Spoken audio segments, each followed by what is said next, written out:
inshallah. Assalamu alaikum. Alhamdulillah, salatu wassalamu ala rasulillah. Alhamdulillah, it's good to be back now. So I do understand, and this is based off my personal experience, that the med thing can be quite a lot to take in.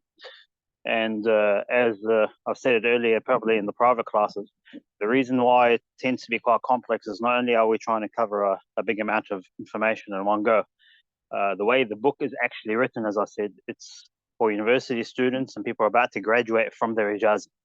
So that's why it can be extremely heavy.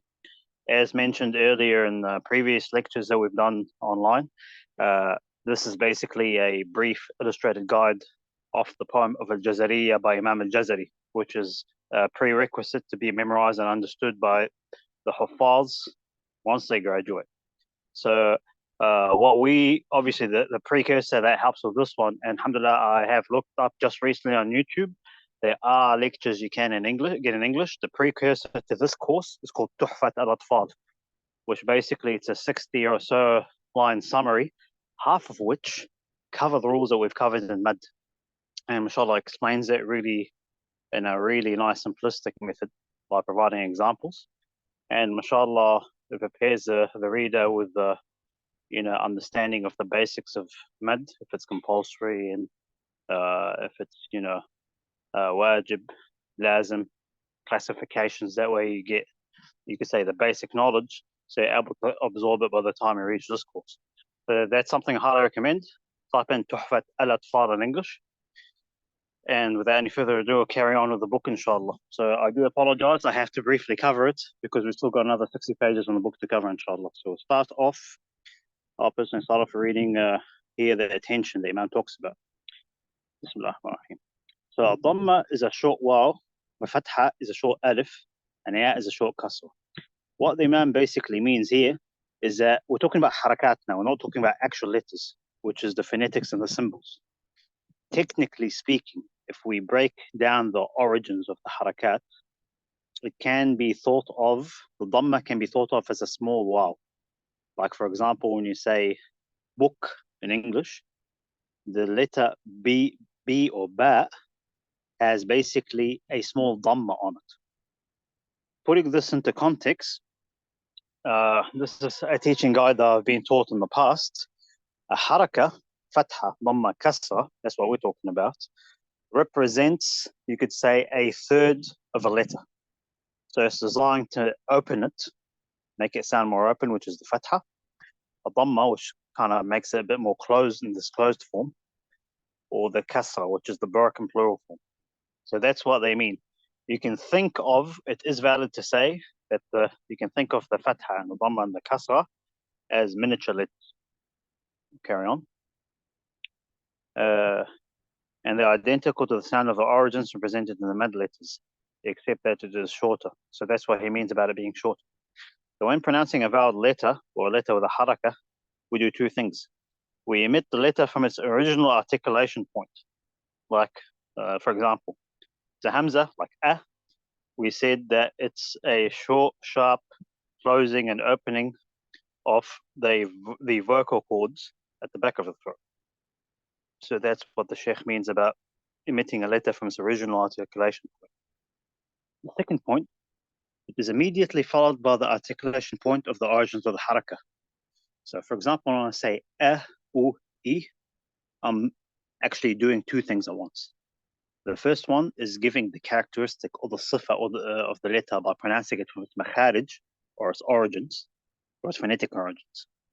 And the second thing is, I pronounce the haraka that is associated with it. This will make sense later on, we'll explain it in detail. For simplicity's sake, we'll not cover the late scholar Sheikh Ahmad al-Tayyibi's poem, Al-Mufid in Tajweed. Here he basically dwells on the issue in detail, and poetry can be a bit excessive. But as you can see, this poetry thing will keep repeating itself, regardless of what sets of poetries you have to memorize as part of your ijazah. And this is really crucial because, as I said, you've got two options. When you graduate and you do your ijazah, mashallah, and you finish and become a good teacher, you've got the option of memorizing all the contents of this page, or this book, page by page, which is 260 pages, or you can memorize 176 lines. And mashallah shows you how dense the Arabic language is. So we're just going to skip it for now. But alhamdulillah, the definition the Imam gave is really sufficient. Now, this is the practical side. Mistakes were made when pronouncing the fatha. So here, some of these mistakes, by all means, I do tell you to be patient with me. Some of them we relate to, some of them won't make sense to you. This is probably because A, you've never experienced these mistakes in your life. Some of these mistakes are actually Arab accents that you probably never heard of. So, if you've never come across these things in the future, don't be surprised. But the reason why we teach this isn't so you can have a cheat sheet that you go back to when you have problems with students. It's so that you can learn how we diagnose problems, so you can do it with your students. For example, when you go to university like we did, you become an engineer, they teach you how to fix things, but they teach you the basics, like say how to fix this printed circuit board or something else. And once you learn the basics, you have a license now to operate in every other circuit board. So that's what we tend to teach you. But you can't go back, I haven't seen this thing in university, let me go back to my university lecture and ask them. No, you have to use the foundations that you were taught in class to apply them practically. And that is your job as a teacher. That's what makes a muqri, not a qari. And I'm being specific here.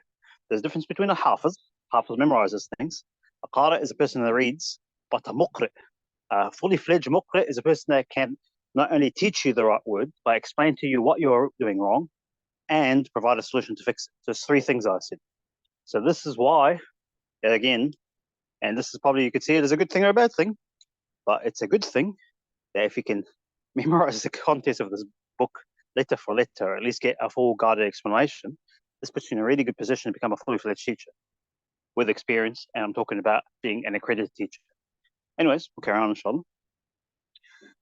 So the first problem, blending the sound with a hint of a kasra. So here you got namariqu. That's the correct pronunciation. I'm trying to think of blending it with a kasra. So rather than saying namariqu, you might not say a full fatha. You might say namariqu, re.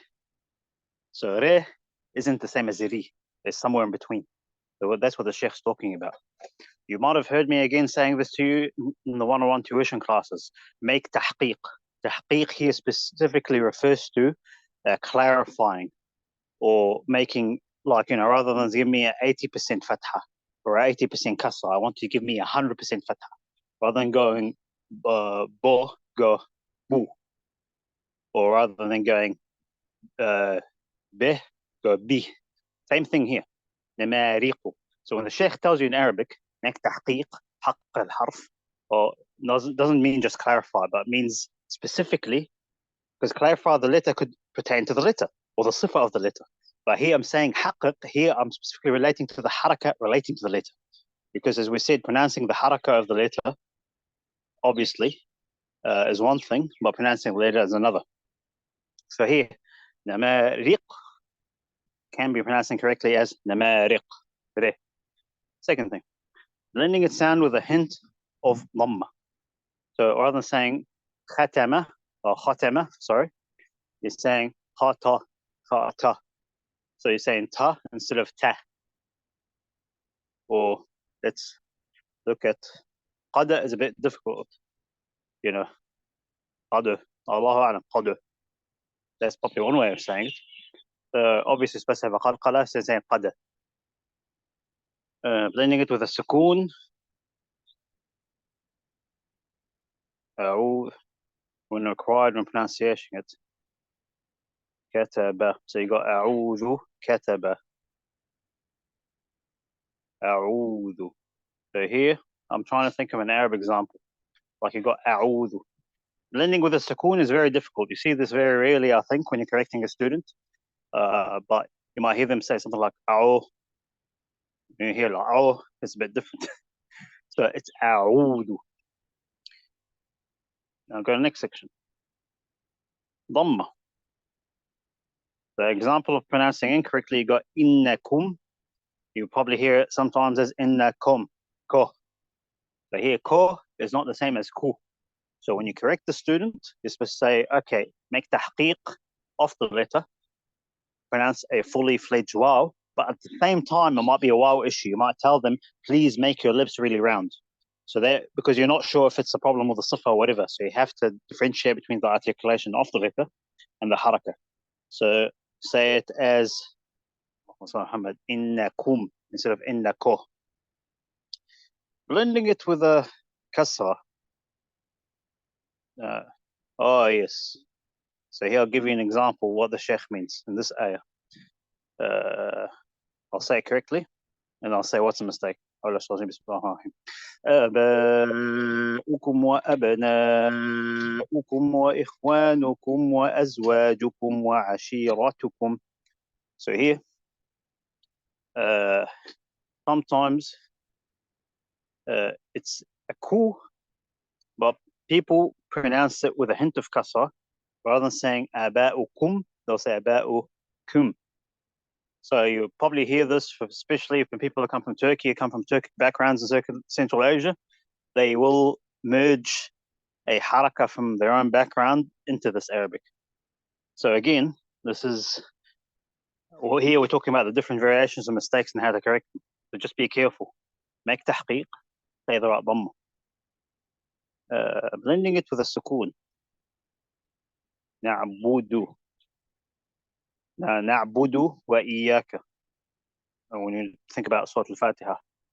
I can't think of a typical example right now, but just trying to apply this now. Rather than saying na'budu, you're saying na'bu, na'budu, budu. So it's another dialect issue that we have as Arabs. I'm highlighting Arabs because Arabs make dialect mistakes as much as non-Arabs. It's a fact. Just because you come from the Middle East doesn't entitle you to own the Quran. Second of all, kasra. Oh yeah. So common mistake, you've got bih and al-maghrib. So bih often gets mispronounced as beh. Beh. وَسِرُّوا قَوْلَكُمْ أَوْ اجْهَرُوا بِهِ. That's incorrect. It's supposed to be bih. Maghrib sometimes could be maghrib. Re. Now, this is a really common thing between Arabs, and it's a when will you finish? So this is a common thing between the Arabs. It happens quite a lot. They'll say re instead of ri. So that's one thing. Bismillah ar-Rahman ar-Rahim. Again, I'm trying to think of another example here. This is really out of it for me. We got bismi instead of, sometimes it might be bismih, millahi. So try to say it as me. We also use it in fasabbih bihamdi rabbi. So it's fasabbih. Yes. Yeah. Jazakallah khair, man. That's actually perfect. Fasabbih, bih. It's supposed to be bih. But mashallah, you can see with these things, when you correct one, mashallah automatically corrects everything. So don't feel bad if you got a slight dialect or like, oh my God, I keep repeating this mistake. It's kind of like learning how to ride a bike. Once you tweak something, everything else gets done, mashallah. Another comment that I have noticed is that إِذَا جَاءَ نَصْرُ اللَّهِ, people do it. إِذَا جَاءَ نَصْرُ اللَّهِ رَبِّ. So there's also he. Yeah, so obviously Allah here instead of he. So what happens is that it happens a lot, especially when you're obviously, sometimes when people read, they try to look ahead and they look too far ahead and they don't finish the letter that's in front of them before they jump onto the next one. So Allahi wal fath. When you think about Allahi wal fath, he and wa are on the same level. It's easier to say, but that's just being lazy. But Jazakallah khair, man. That's actually a really good example. It's like you're getting exactly where I'm coming from. Any questions about the problem with the Fatha Dhamma Kasra so far? No, that's quite clear. Jazakallah khair. Inshallah. So alhamdulillah, we talked about the mistakes. Bismillahirrahmanirrahim. Okay, now we got. So this is, now we're getting into the Arabic grammarish side of things.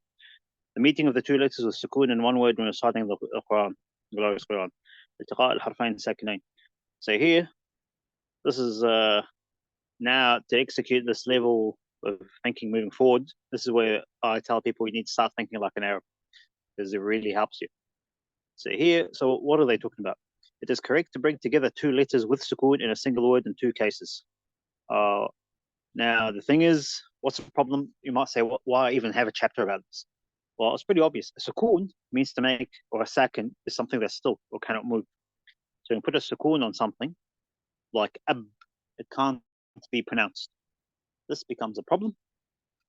Oh, it's not a problem. It becomes a problem if the next letter, if the next word, the first letter is starting on a sukoon. So when you have two sukoons, how are you going to start on something that can't even be said like, it sounds like you're choking. So the trick to it right now is that Arabs have a set of rules for themselves where if two sukoons meet, you can only say one sukoon. You can't say two sukoon. Like ab, and you can say ab, but you can't start with another sukoon. So what we do, as the book suggests, when the first two letters in a mad letter or lean letter, and here it gives an example, الضالين أتحاجونني. So these words, what we tend to do if it's a mad lean, we merge letters. What does that mean? So for ease of pronunciation, if there's two letters, or there's where the two sukoons meet, والتقاء الساكنين, as we know, they get merged. So ضالين might confuse you, but remember we covered in previous classes, anything that has a shadda on it, like say الضالين أتحاجونني, the lam and the jim is actually made up of two letters. So here, obviously, it's kind of like what we tend to do is we bring the letters together for easy pronunciation. So ضالين أتحاجون, but obviously we do the mad and we execute the letter. Then you got Yasin, Noon, and Ain. Anyways, I'll move on to the next point. When the sukoon of the second letter is presented, or al-arad. So we talked in the previous example, the mad arad al-sukoon happens at the end of the verse, was one of the mad letters. And what happens is that obviously mad arad al-sukoon, you got alif waw. Sorry, I'm a bit confused about it. Alif waw, yeah. And before it has to be either Muhammad. So it's, as we said, it's an alif with a fatha, or with a dhamma before it, or a with a kasra. That's what the mad arad al-sukoon. So two conditions. If you're allowed to merge two letters that are silent, if they appear in the mad lean, or if they're in the second case, when the sukoon of the second letter is presented, and it's a arad. So here what we're trying to say, what the Sheikh's trying to say, if the two letters are originally a sakin, or if one of them becomes a sakin because you have to stop. So I'll explain this in detail, but here I just gave you a brief introduction in the rule of iltiqa as-sakinain, when two sakins are met. You cannot pronounce two consecutive letters with a sukoon next to each other. So there's rules for merging them because it makes it easier to pronounce. This is really technical. It doesn't make sense to you right here, but I'll just tell you, as long as you remember, to say al-dallin correctly, al-hisab, ta'malun, it's 2, 4, 6 harakat long. That's basically it for now. Let's explain this in detail. This will get interesting. So here the Sheikh says, Arabs do not bring together two letters with sukoon in two words. In the case that it happens within their speech, they get rid of it by one of the following ways. So, as we said, because the Quran is a real language of the Arabs, if two sukoons are met, it is the best interest of you to get rid of them. The first one we tend to do, we drop by dropping the first verbally as if it was a mad letter. So basically, we merge the sukoon into a mad. وقال الحمد وإذ قالوا اللهم أفي الله. So that's just one example of how merging with a natural mad gets us to overcome the obstacle of pronouncing. Next up, by putting a haraka on the first sakin. Sorry, Sheikh, I have to stop you. Sorry. Assalamu alaikum. Wa alaikum assalam, bro. How's it going? Alhamdulillah. Alhamdulillah. Assalamu alaikum, brother Asrar. My question is, so naturally there is a mad here. Qalu has a mad, right? It's Yes. and أفي has a mad as well because those are letters of mad letters. Yep. Exactly.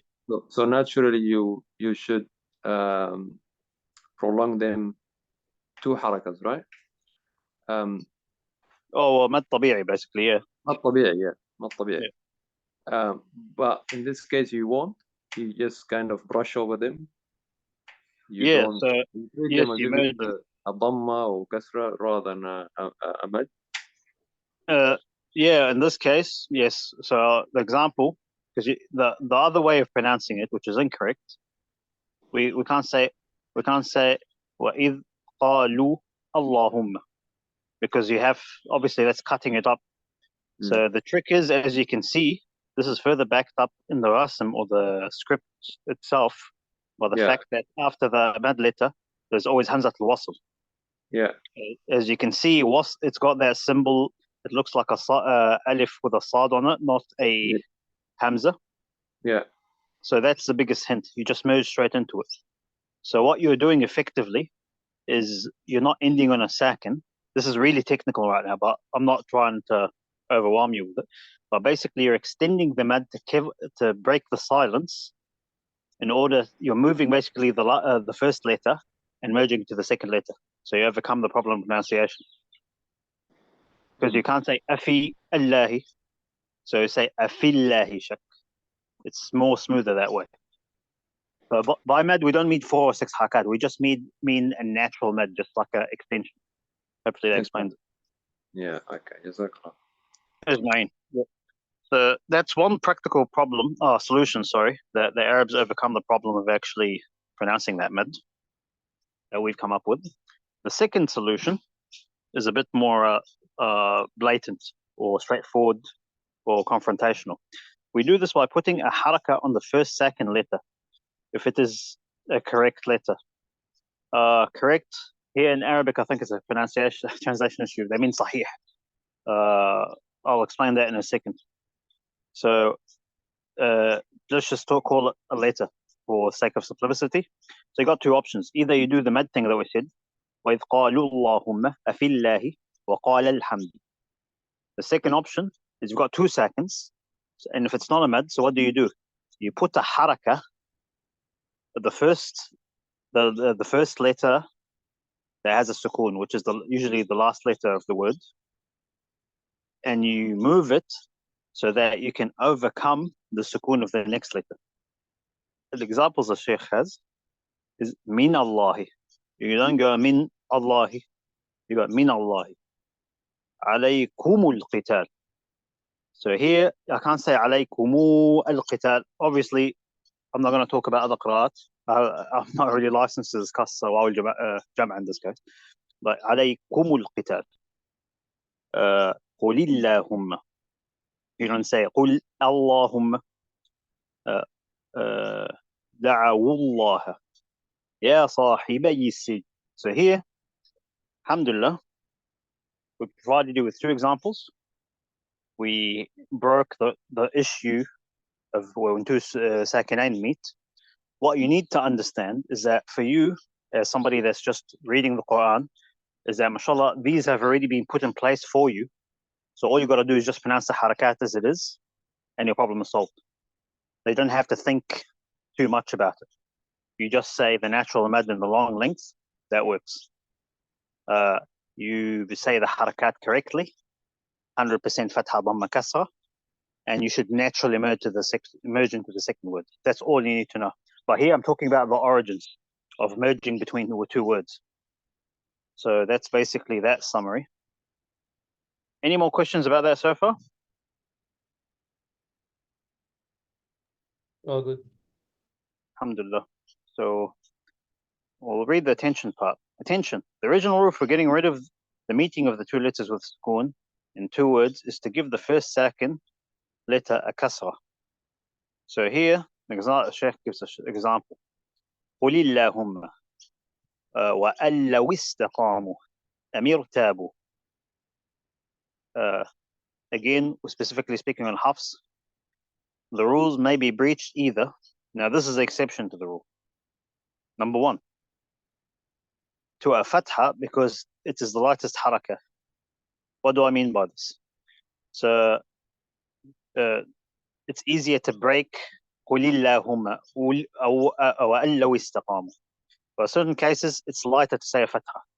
So you say min Allah. Here, alif lam mim, this is a really specific, unique example that you probably see in the recitation of Hafs.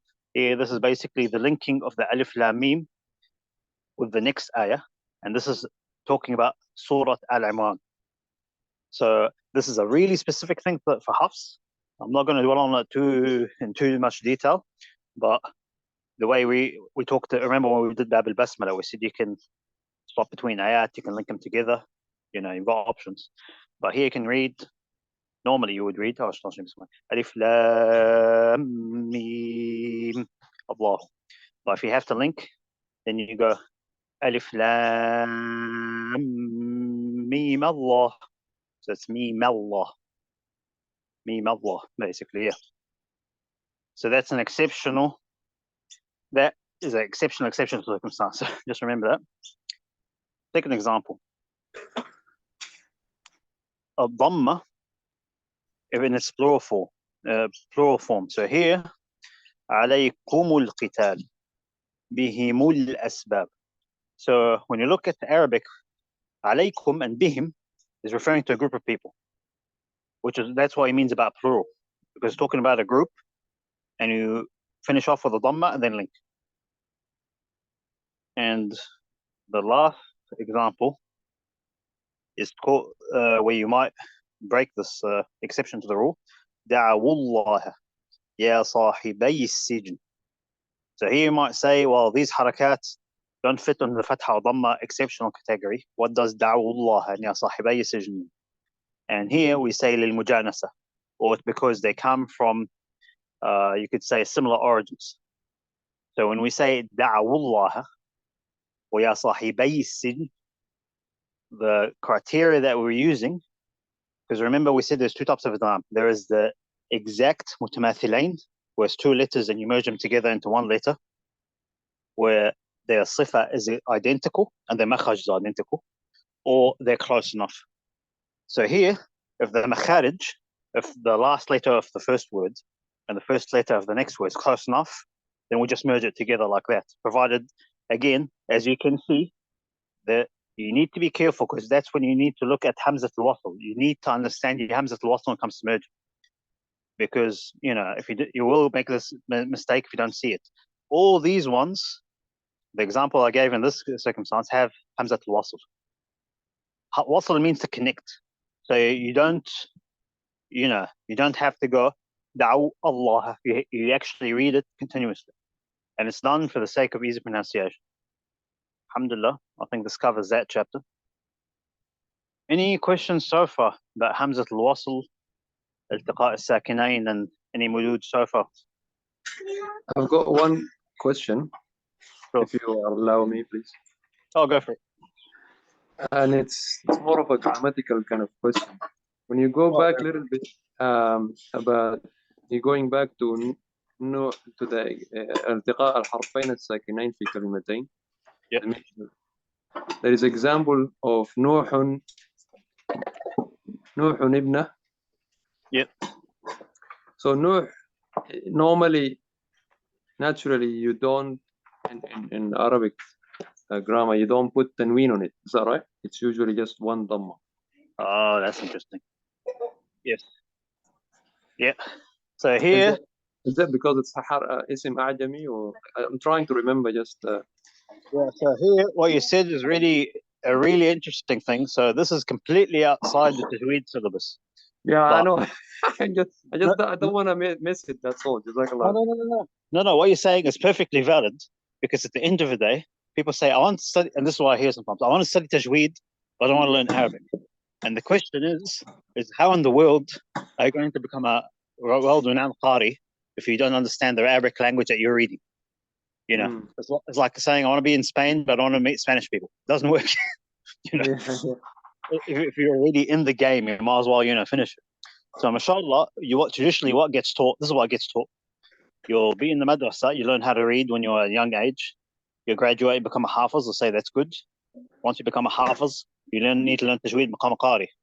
And as you're becoming a qari and you get your ijaza, on the side, you learn the basics of Arabic grammar, which is Allahumma salli ala Muhammad. Basics of Arabic grammar here, specifically, we're talking about the syllabus of Ajrumiyyah, as taught by Imam Ajurun. And mashallah, it's a really good, concise syllabus. It really summarizes all the qawa'id of Arabic. Ajrumiyyah. Ajrumiyyah, yes. So if you've been in the Middle East, obviously, the Middle East in high school, they don't call it Ajrumiyyah. They just say, high school. But the actual syllabus is called the Ajrumiyyah. And then, obviously, when you move on later in life, or you want to become really a big heavyweight in Arabic, you'll study Alfiyat and Malik and the likes. I'm not even gonna start on that. But mashallah, but the basics they teach in any Islamic university, whether it's Al-Madinah Al-Munawwara, Al-Azhar, even if we're talking Islamic Open University right now, run by Dr. Bilal Phillips, you have to learn, or Malaysian University, by the way, you have to learn at least basic Arabic and grammar. And because at the end of the day, there's no way you're going to become a faqih if you don't understand the criticals of interpreting the nas. You can't be a judge and interpret the ayah, make tafsir of it, when you're trying to, it's going to be a death sentence, and you don't understand the difference between the harakat, and the dhamma and the fatha, and these things. So what you said is outside the syllabus, but it's 100% valid. It is just part of this one, which is why I tell people, and if I, inshallah, give ijazah to somebody, I will write in their nasiha. I'm telling you up front, everybody. I will write in the nasiha, or the wasiyah that I give at the end, to learn Arabic grammar because of what you said. So I'll explain now. So I'll explain real briefly. In Arabic, we got a thing that's called mamnu' min as-sarf. Sarf here basically refers to having tanween. So there's names that do not have tanween. And mashallah, what we tend to say is that, look, Arab names, we tend to exempt from this thing. So if something technically is a'jami, or a foreign name of somebody, we'll say, for example, like you go, Ismailu, with qala Ibrahim wa Ismailu. You see this in Surah Al-Baqarah. So basically, or Yaqub, you'll hear, you don't hear Yaqubun, if I'm correct. Or Yaquban. So that's what we mean about mamnu' min as-sarf. Mamnu' min as-sarf means do not put tanween on it. So mamnu' min as-sarf could be for a name, it could be for a place, it could be anything else. But here specifically for names, if the name is non-Arab, we do not put tanween on it. There is an exemption. An exemption, like mashallah brother Nu'man al-Khan said, they said it's like a permanent residency. The person that has permanent residency, which is exemption to the rule and can stay in the country for as long as he likes, is Sayyidina Nuh's name. Now Nuh, the exemption about it is it fulfills the criteria of being, you could say like thulathi, or comes in a 3-letter form. So because of its simplicity, we're allowed to actually say tanween. Okay, that's why wanada Nuhun. So that's why it has tanween to the name. And because it has tanween, obviously, it's like you need to pronounce the tanween correctly with the idhar while taking into account merging to the next letter. So I hope that answers your question as concise as possible. Jazakallah khair. So tanween is dhammatain, but we change it to kasra. Nuhun ibn. Yeah, in this specific case in Tajweed, we say the tanween. So we go wanada Nuhun ibn. So so you say the tanween, you say it with full idhar, and you merge into the next one.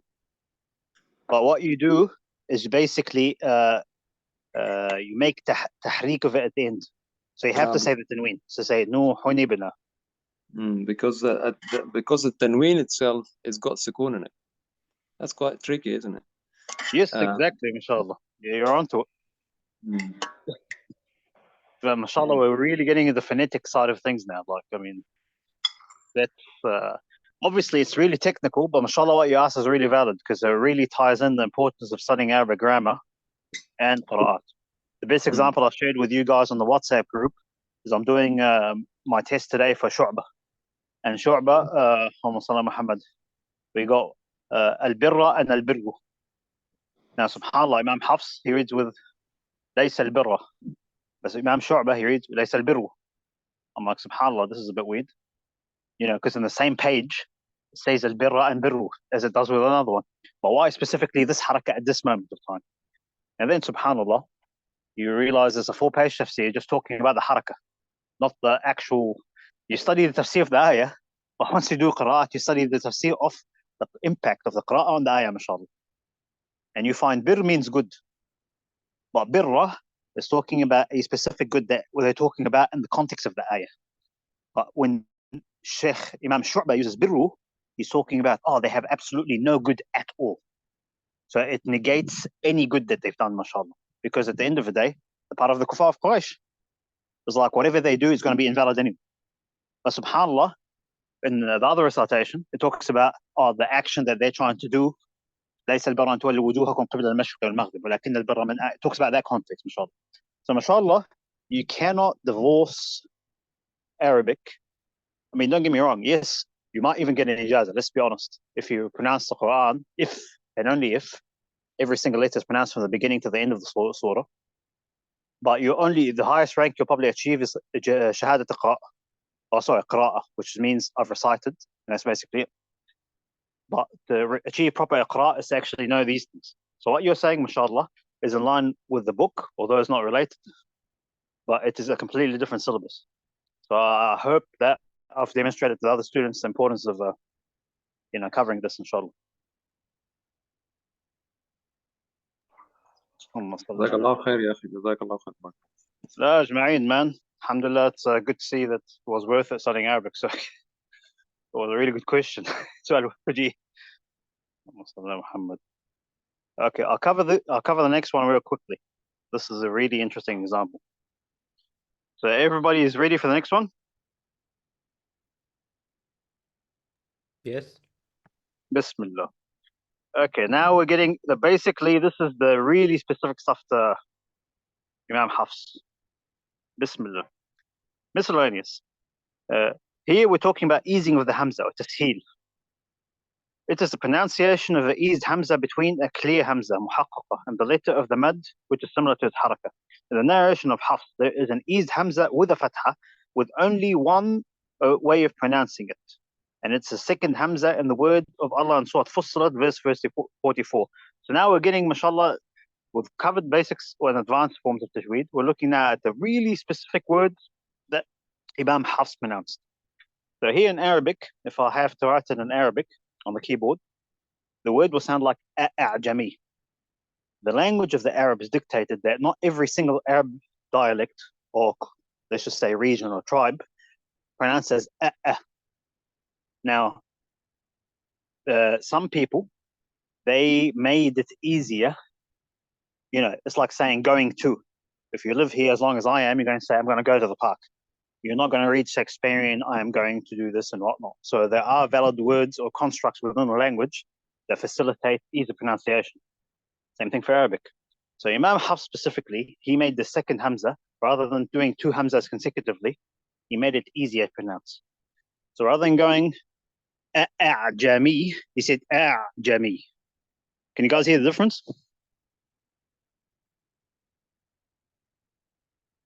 Anyone see a difference what I'm doing? You skipping the second hamza. I'm technically not skipping it, but I'm easing it. A'jami. So with the first hamza, it came from the vocal cords with tahqiq, and it was a sharp opening and closing of the vocal cords. And I close it straight away. But for the next one, I don't pronounce it from that place. It's further up in the throat. A'jami. So it doesn't have a hamza quality. So you see what I mean? We covered earlier, we said there's a quality of the sifa of the letter, or the sifa of the letter, or the characteristic of the harf, or the harakah. Here, I'm looking at the letter.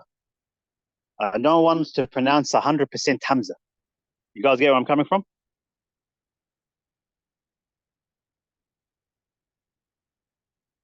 All good?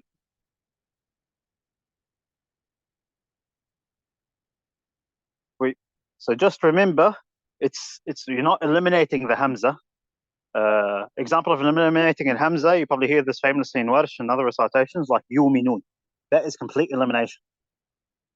Here I'm telling you to make tasheel or pronounce it. Oh, sorry.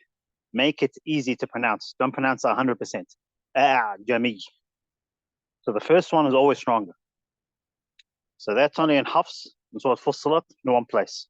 And Allah has made it easy for everybody. Second rule. Mistakes that occur. Oh, yeah.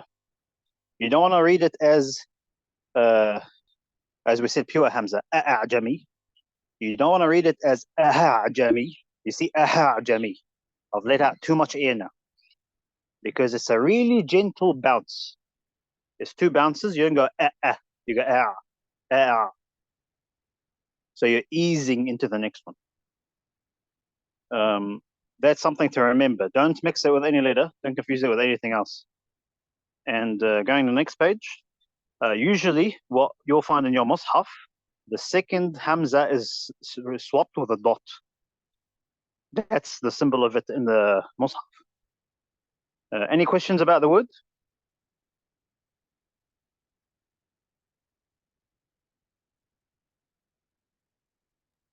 Sounds good. Yep. Oh, okay. So I'll quickly cover imala. Imala here linguistically means bending. I have tilted the spear like this means I have bent it or bowing. So it has tilted from its original form. Applied definition, bringing the fatha closer to the kasra. That's what it means in Tajweed. You're basically bending the pronunciation. So just like how you have a spear, you bend the spear back. If you let go, it goes back to its original form. So imala really needs an example. It only happens, and this is again the beauty of Hafs. For those non-Arabs, at least, it really makes it easy. Because it's not an imala style of recitation. If you read other styles, they'll have a lot more of it. So we only have it in one word. The one word is written Surah Hud, Ayah 41. It's written as majraha, but it is pronounced as Bismillahi majreha. Re. So here, that's an exception. Every single rule I taught you about the ra is an exception in this case. And just to briefly do it, I'm going to leave it at this page for today. The symbol for imala in Hafs can be denoted by a diamond, traditionally. It could be a dot, it could be a diamond around the ra. We'll cover that in detail later on, inshallah. Any more questions about tasheel or the imala?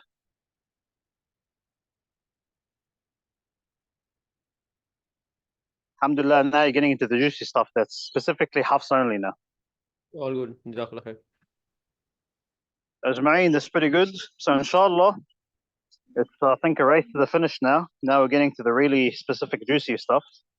So if you have any more questions, do raise them with us. Let us know in the chat, the comments, or whatever. Inshallah, we'll discuss them before the next class.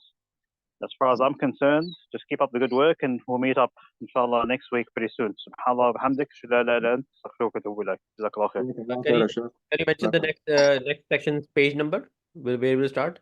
Oh, yes. So just before I go, page 188 is where we start next week.